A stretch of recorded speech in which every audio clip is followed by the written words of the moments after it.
السلام علیکم ورحمۃ اللہ وبرکاتہ نحمدہ ونصلی علی رسولہ الکریم اما بعد فاعوذ باللہ السمیع العلیم من الشیطان الرجیم ربی اشرح لی صدری ویسر لی امری واحلل عقدۃ من لسانی یفقہوا قولی۔ آج کی اس ویڈیو میں ہم سورۃ المائدہ کی آیت نمبر 74 اور 75 کا لفظی ترجمہ اور اس کی تفسیر پڑھیں گے۔ اعوذ باللہ من الشیطان الرجیم، بسم اللہ الرحمن الرحیم۔ افلا یتوبون، پس وہ کیوں توبہ نہیں کرتے، اللہ اللہ کی طرف، یستغفرونہ اور اس سے بخشش مانگتے، واللہ اور اللہ تعالیٰ، غفور بخشنے والا، رحیم مہربان ہے۔ تو کیا وہ اللہ کی طرف توبہ نہیں کرتے اور اس سے بخشش نہیں مانگتے، اور اللہ بے حد بخشنے والا نہایت مہربان ہے۔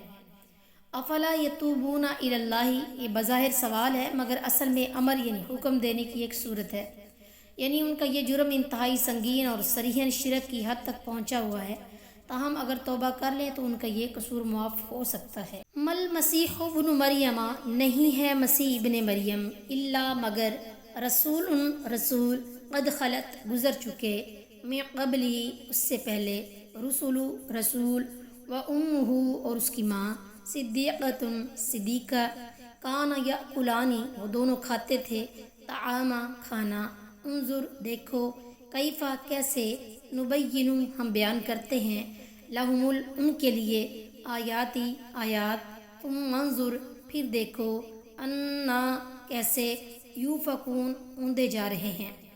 مسیح ابن مریم ایک رسول ہی تھے جن سے پہلے کئی رسول گزر چکے ہیں، اور اس کی والدہ راست باز تھی، وہ دونوں کھانا کھاتے تھے۔ دیکھیے ہم ان کے لیے کیسے واضح دلائل پیش کر رہے ہیں، پھر بھی یہ دیکھیے کہ یہ لوگ کدھر سے بہکائے جا رہے ہیں۔ اس آیت میں اللہ تعالیٰ نے حضرت عیسیٰ علیہ السلام کی الوہیت کی تردید میں 3 واضح دلائل پیش فرمائے ہیں جو درج ذیل ہیں۔ نمبر 1، عیسیٰ کی الوہیت کی تردید میں دلائل۔ عیسیٰ علیہ السلام اللہ کے رسول تھے، اللہ نہیں تھے۔ یہ ناممکن ہے کہ ایک ہی ذات اللہ بھی ہو اور اللہ کا رسول بھی۔ علاوہ ازیں یہ کہ ان سے پہلے کئی رسول انہی جیسے گزر چکے، جس کا مطلب یہ ہے کہ وہ ان رسولوں کے بعد آئے۔ بالفاظ دیگر وہ حادث تھے، قدیم نہ تھے، جبکہ اللہ کی ذات قدیم، ازلی، ابدی اور حوادث زمانہ یا اس کے تغیرات سے ماورا ہے، لہٰذا جو چیز یا جو ذات حادث ہو وہ الہ یا اللہ نہیں ہو سکتی۔ دوسرے نمبر پہ الوہیت مسیح اور والدہ مسیح کی تردید میں 4 دلائل۔ دوسری دلیل یہ ہے کہ ان کی ماں راست باز تھی۔ اس سے ایک تو یہ بات معلوم ہوئی کہ جو یہودی ان پر زنا کا الزام لگاتے ہیں وہ جھوٹے اور بکواسی ہیں، اور دوسرے یہ کہ عیسیٰ علیہ السلام کی ماں بھی تھی جس نے عیسیٰ علیہ السلام کو جنم دیا۔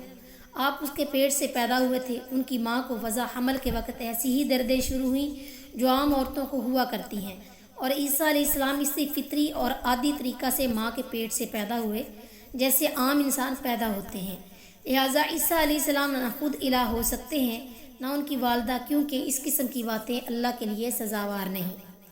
تیسری دلیل یہ ہے کہ وہ دونوں کھانا کھاتے تھے، یعنی وہ اپنی زندگی کو قائم اور باقی رکھنے کے لیے کھانے کے محتاج تھے، اور جو خود محتاج ہو وہ الہ یا اللہ نہیں ہو سکتا، کیونکہ اللہ ہر طرح کی احتیاج سے بے نیاز ہے۔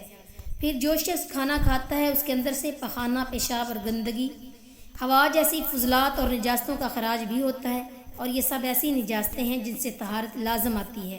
پھر اگر یہی کھانا کسی انسان کے اندر جا کر رک جاتا ہے یا کوئی اور خرابی پیدا کر دیتا ہے تو انسان بیمار اور پریشان حال ہو جاتا ہے۔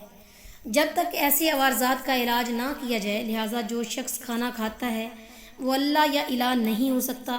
اس لحاظ سے بھی سیدنا عیسیٰ اور ان کی والدہ دونوں کی الوہیت کا عقیدہ غلط ثابت ہوتا ہے۔ ان عام فہم اور موٹی موٹی باتوں کے باوجود بھی اگر یہ لوگ سیدنا عیسیٰ کو الہ سمجھیں تو پھر یہی کہا جا سکتا ہے کہ ان کی عقل جواب دے گئی ہے۔ واضح رہے کہ جب عقیدہ تثلیث وضع کیا گیا تو اس کے 3 ارکان یا عیسائیوں کی اصطلاحی زبان میں 3 اکنوم یعنی باپ، بیٹا اور روح القدس تھے، لیکن کچھ مدت بعد ان میں سے روح القدس کو خارج کر کے اس کی جگہ مریم کو داخل کیا گیا، گویا نئے عقیدہ تثلیث کے مطابق اس کے 3 اکنوم باپ، بیٹا اور ماں قرار پا گئے۔